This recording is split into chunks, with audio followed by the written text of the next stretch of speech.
যেতিয়া এই কথাখিনি মাননীয় মুখ্যমন্ত্ৰী হিমন্ত বিশ্ব শৰ্মা ডাঙৰীয়াই গৌৰৱ গগৈ ডাঙৰীয়াই অসম প্ৰদেশ কংগ্ৰেছৰ সভাপতি হওঁ নহওঁ এনে এটা অৱস্থাত আছিল, সেই সময়তে তেওঁ অলপ অস্থিৰ হৈ এনে কিছুমান কথা কৈছিলে, যিবিলাক কথা আজি আমি আপোনালোকৰ ওচৰলৈ উত্তৰ দিবলৈ আহিছোঁ।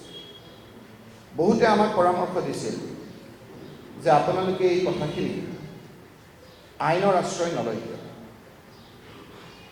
আমাৰো বহুতে কৈছিল পৰামৰ্শ যে অসত্য কথাবিলাক এনেকৈ ৰাইজৰ মাজত বিলাই আছে, গ্ল'বেল টেকটিচিয়ানৰ নিচিনা, আপোনালোকে আইনৰ আশ্ৰয় নলয় কিয়?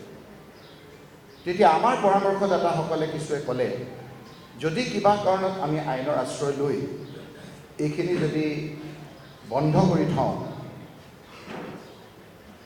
তেতিয়াহ'লে এই কথাখিনি আমি গাপ দিয়া বুলি ভাবিম। যদি কিবা কাৰণত ষ্টে অৰ্ডাৰ পাই যাওঁ, তেতিয়া লগে লগে কৈ দিব যে ভয় খাই কোৰ্টলৈ গৈ ষ্টে অৰ্ডাৰ পাইছে। আৰু যদি আমি কোৰ্টলৈ যাওঁ, তেওঁ ক'ব যে এইটো মেটাৰ ছাবজুডিচ, গতিকে মই ক'ব নোৱাৰোঁ। সেইকাৰণে এই গোটেই দিনকেইটা আমি সহ্য আমি কৰিম। কিমান আমাৰ ব্যক্তিগত আক্ৰমণ কৰিলে, পৰিয়ালটোৰ মুখ্যজন যিজন নাই, তৰুণ গগৈৰ পৰা আৰম্ভ কৰি ফুল কমলিকা শিশুলৈকে তেওঁ নেৰিলে। সহ্য আমি ধৰি যোৱাকালিলৈকে থাকিলোঁ। 10 ছেপ্টেম্বৰ আমি ৰখিলোঁ। অক্টোবৰ, নৱেম্বৰ, ডিচেম্বৰ, জানুৱাৰী আমি ৰখি ভাগৰুৱা হিচাপে আমি যোৱাকালিলৈকে থাকিলোঁ। থকাৰ মূল বিষয়বস্তুৰ ওপৰত নিশ্চয়কৈ আপোনালোকে সুধিব, প্ৰতিটো কথাৰ উত্তৰ আজি দিয়াৰ সময় হৈছে, আমি দিম। কিন্তু আজিৰ মূল কথাটো হ'ল যে ইমান দিন আমি আইনৰ আশ্ৰয় লৈ নাছিলোঁ। যেতিয়া ফুল কোমলীয়া শিশুকেইটাৰ ওপৰতো আক্ৰমণ চলিল, তেতিয়া আমাক ৰাতিপুৱা মোক বহুতে ক'লে, যিখিনি কথা মই আপোনালোকৰ ওচৰত ক'ব বিচাৰিছোঁ, যে অসমৰ ভাৰতবৰ্ষত আমি এটা আইনৰ মাজেদি চলোঁ। যেতিয়া আমি অসুৰক্ষিত বুলি ভাবোঁ, তেতিয়া এটাই আমাৰ সুবিধা হ'ল আইন। স্পষ্টকৈ আইনত লিখা আছে, the juvenile justice care and protection of children act 2015, যাক শ্বৰ্টত জুভেনাইল জাষ্টিচ এক্ট 2015 বুলি কয়। Section 74, prohibition of disclosure of identity of children. 1.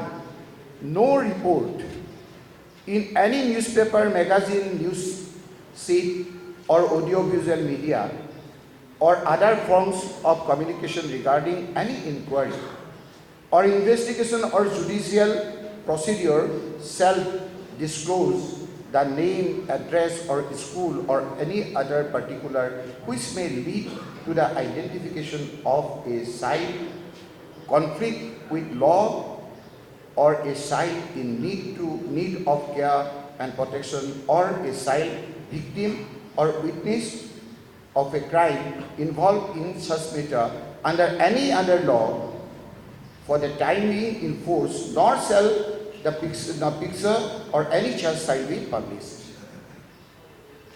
যদি কোনোবা থাকেও তেওঁ কৰিব নোৱাৰে, বাচ্চা শিশু, প্ৰভিবিশ্যন আছে, তেওঁলোকৰ ক্ৰাইমৰ কি আপোনাৰ শাস্তি হ'ব তাৰো প্ৰভিজন আছে।